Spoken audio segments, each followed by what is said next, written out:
Today on How It's Made Dream Cars, the Alfa Romeo 4C, one of the world's lightest and most affordable supercars.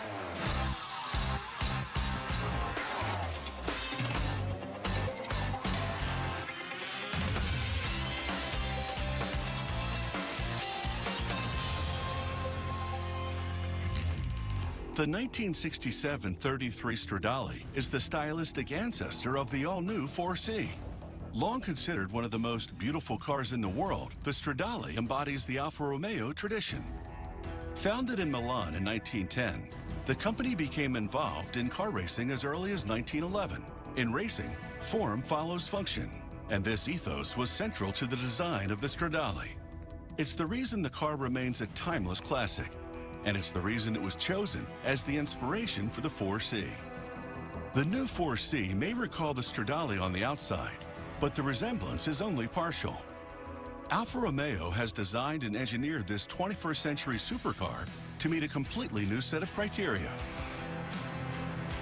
When Alfa Romeo set out to create the 4C, they wanted to build a supercar with an extremely high power-to-weight ratio. This meant they could either increase the power or decrease the weight. Since the other part of the mandate was to make the 4C affordable, it had to be as lightweight as possible.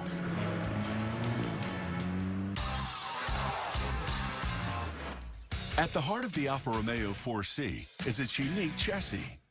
Alfa Romeo chose to have the Adler Group manufacture this vital component. The Adler Group, located near Turin, has specialized in creating car interiors since 1953. They build the chassis from carbon fiber. This material provides the extreme stiffness required in a sports car chassis, while weighing in at only 143 pounds. The 4C has a monocoque chassis. Monocoque means single shell. Instead of using a load-bearing framework, the skin of the monocoque is the structure. To create this single shell structure, technicians carefully layer sheets or plies of carbon fiber on a form called a die. This process is called lamination. To remove any bubbles from between the layers, the technicians use a special hand tool called a cuneo. As with plywood, the layering of the material greatly increases its strength and stiffness. They now add the core of the chassis. This material is called honeycomb because it mimics the structure of beehives. Once they've added the honeycomb core, the workers layer more carbon fiber over it. When the lamination process is complete, technicians prepare to cure the monocoque in a giant oven. Before they can do that, they must cover the entire structure in a material called release film. The oven is called an autoclave. Before they transfer the monocoque to the autoclave, technicians seal it inside a vacuum bag and connect it to a pump to suck out residual air. When closed, the chamber will pressurize and heat up. The carbon fiber has been infused with a resin. The heat inside the autoclave cures the resin, while the pressure compacts the layers of carbon fiber. A breather cloth between the release film and the vacuum bag allows air to circulate and absorbs any excess resin.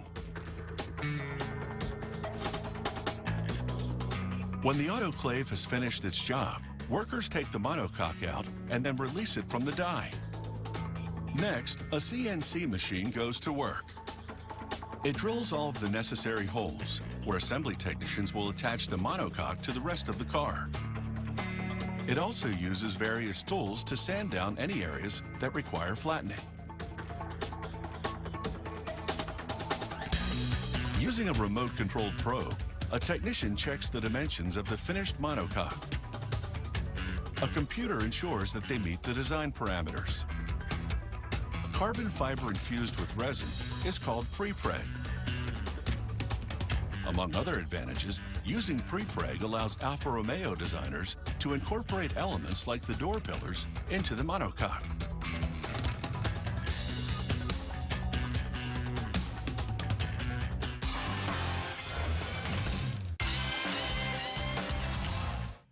Alfa Romeo has created a new motor for the 4C, which has a maximum torque of 258 foot-pounds.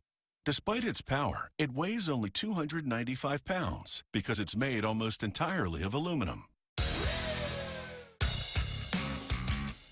Although Alfa Romeo makes the engine block out of aluminum, the piston liners are forged from a special cast iron.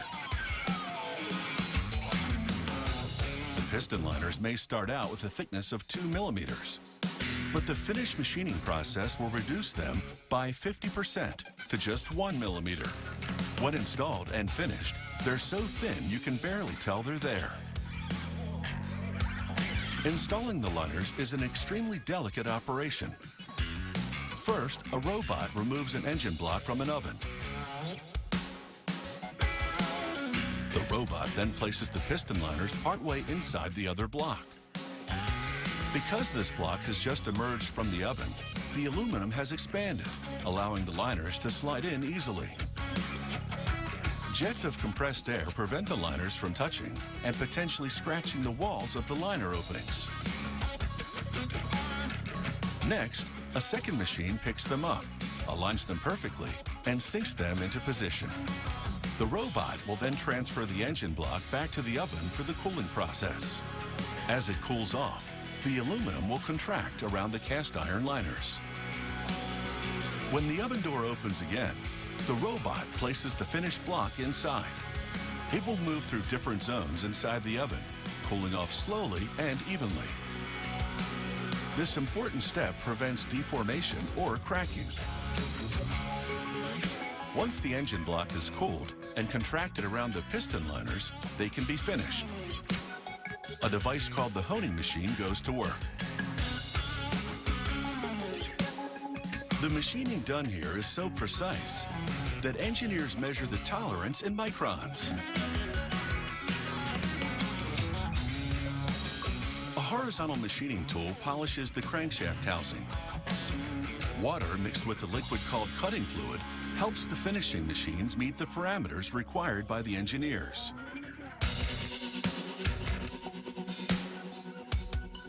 The crankshaft is a key element of the new 4C engine. It has 8 counterweights, allowing the engine to rev up to a higher RPM with fewer vibrations.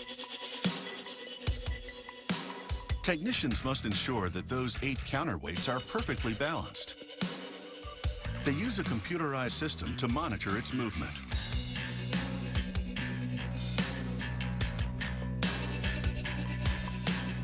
Having located the imbalances, technicians program a special tool to drill holes in the counterweights. The location, depth, and number of holes must be determined with perfect accuracy. Once fully balanced, the crankshaft then moves to a quality control station, where a series of instruments measure every aspect of its geometry.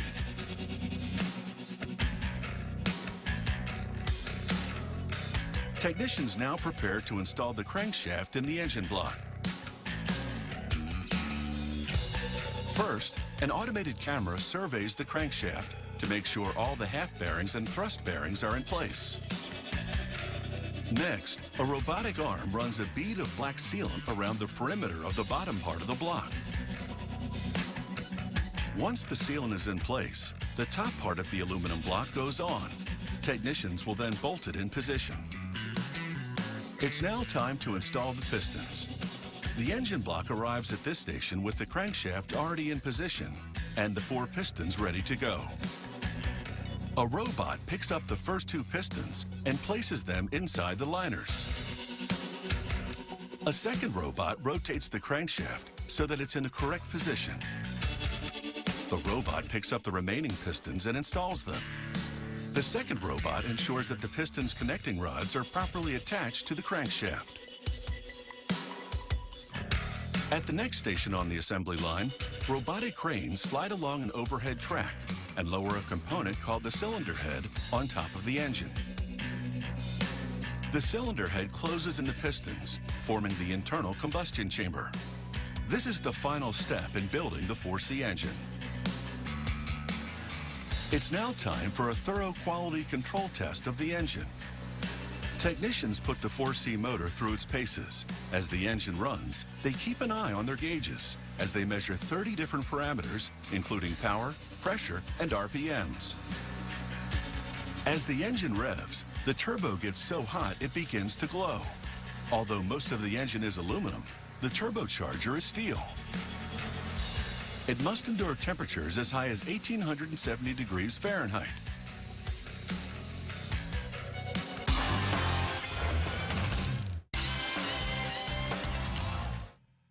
Alfa Romeo uses a material called sheet molding compound to manufacture the body of the 4C. Extremely stable and dent resistant, SMC is 20% lighter than traditional steel bodywork. A worker uses a cutting machine to chop a roll of SMC into strips. SMC evolved from something called fiberglass hand layup. Made of polyester resin, glass fiber, and calcium carbonate, the material is already very light. But to hit the 4C's weight target, Alfa Romeo uses a special type called low-density SMC. The technician begins slicing and stacking the strips to create a kind of layer cake called a charge pattern. This stacking process is important because it ensures optimal aesthetic and mechanical performance for the final product. To ensure that the material meets the quality standards required for the 4C, technicians must employ a high degree of manual skill and pay extremely close attention to details. The glass fibers are an inch long. A technician loads the charge pattern onto a mold. When the top half of the mold descends, it clamps down with a force of 660 tons, while heating to 300 degrees Fahrenheit. In minutes, the combination of intense heat and pressure forces the material to take the shape of the mold while curing it in place. The technician brings the newly formed component to a quality control station. Here, he brushes on a special highlighting liquid. This liquid will reveal any faults in the surface of the part. The worker gives the SMC a careful visual inspection to ensure there are no wave patterns or air bubbles. Next, a worker begins to assemble the hood of the 4C. He starts by placing the upper panel of the hood in a specially designed jig. He then carefully removes any dust with compressed air before thoroughly scrubbing and degreasing the surface. Moving to the inner frame of the hood, he begins to run a bead of glue around its perimeter. The technician has already applied a softer glue to the inner perimeter of the frame to stiffen the structure. The worker then lowers the inner frame into place on top of the upper section of the hood. Two holes in the frame fit over a pair of pins designed to hold it in position. The technician compresses the two sections together, ensuring a complete bond. For this part of the assembly process, Alfa Romeo designed a simple, low-tech, and fast process. It relies on manual skill and expertise, allowing the technician to fine-tune the process as he works. The technician clamps the two sections together with powerful magnets. He switches on an overhead lamp that emits infrared light to help the glue cure faster. Just 30 minutes later, the glue is hardened enough for the technician to handle it. He quickly removes the magnets and begins to trim off the excess glue with a knife. The two parts of the hood are now fully bonded together. The outer section helps define the style of the 4C. The inner frame provides the necessary structural support by adding rigidity, strength, and attachment points. The hood is now ready for the finishing process. Here, using an orbital sander, workers carefully smooth down its surface before applying a coat of primer paint. The workers switch the direction of the light source and wet the surface in order to give the hood a thorough visual inspection. This will help guarantee the 4C looks as smooth as it runs. In between each sanding, a worker sprays the component with a coat of primer paint. Once it dries, it will go back to the finishing department for another sanding. After repeating these steps 3 times, the surface becomes perfectly smooth and flat, ready for the finish coats of paint.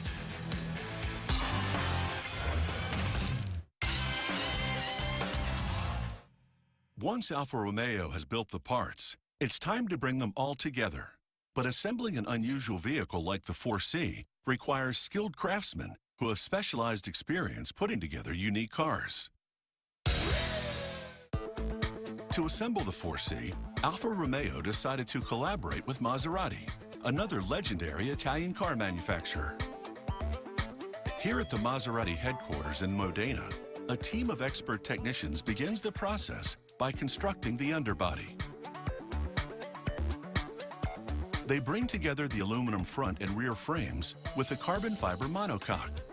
They clamp the three parts into a tool called a reference pallet. They then bolt the underbody together, making sure to tighten the nuts to a torque specified by the engineers. Next, the technicians attach the aluminum roll bar, followed by the rear window assembly. They bond the window to the frame of the car with a powerful structural adhesive. The technicians clamp a custom-built jig to the monocoque. This will help them hold components in the correct position as they attach them to the underbody. The workers now prepare to assemble the windshield. Once again, they use structural adhesive for the attachments. Where possible, the 4C design calls for adhesive instead of bolts, welds, or rivets. The use of adhesive helps reduce the overall weight of the car. The technicians install the roof and clamp it in place for 40 minutes to allow the adhesive time to cure. Once they've attached the body or skin of the 4C, it will head off to the painting department. A large overhead crane moves the painted body to the assembly line. Workers remove the doors, hood, and trunk lid. Then they install front-end components like the cooling unit. This is a stop-and-go assembly line. Every 40 minutes, the car moves to the next station. Next, it's time to bring the powertrain and the body together. Technicians use a hoist, which holds the entire weight of the engine as they install it behind the seat. The reference pallet under the car provides a guide so they can position the part correctly. The brakes, with Brembo fixed 4-position calipers, are dual cast, perforated, and self-ventilated. It takes these high-performance components just 118 feet to bring the 4C from 60 miles per hour to a complete standstill. Now the front bumper goes on with its Alfa Romeo shield. The double exhaust pipe and McPherson rear suspension are in place. The front suspension is comprised of a superimposed wishbone system. Workers mount the rear fender and rear bumper around the trunk, which has a small luggage compartment. An important element of a car's design is its feature line. The feature line of the 4C runs from the lateral intake vents across the surface of the doors. The alloy wheels are now in place. A technician starts the car for the first time and begins testing. She verifies that all of the 4C's electronics are in working order and that the dashboard display functions properly.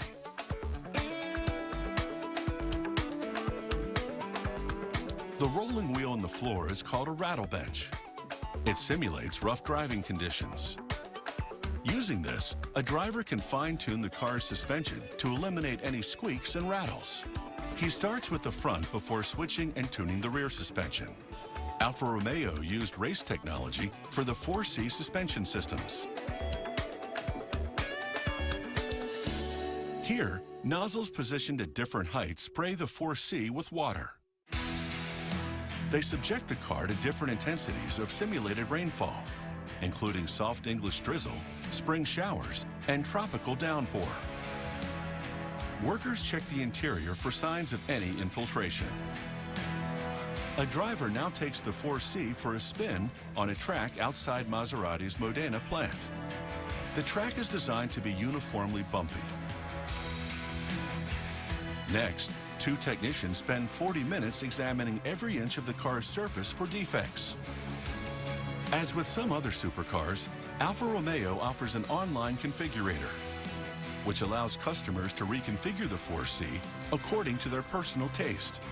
Viewers can watch a video clip and change elements like the paint color or wheel tape of the car without interrupting the video. The manufacturing process is complete, and this Alfa Romeo 4C is ready for action. Unbelievably, it weighs less than 2,000 pounds. Capable of revving up to 6,500 RPMs, this supercar can accelerate from 0 to 60 in just 4.5 seconds. A 6-speed gearbox allows for fast, precise control. And like all modern Alfa Romeos, it has something called a DNA selector. This gives drivers the choice of 7 different performance modes, including natural, all-weather, dynamic, and race. As far back as 1939, Henry Ford was quoted as saying, "When I see an Alfa Romeo go by, I tip my hat." If he was alive today, the wind from a passing 4C might blow his hat off before he had a chance to tip it.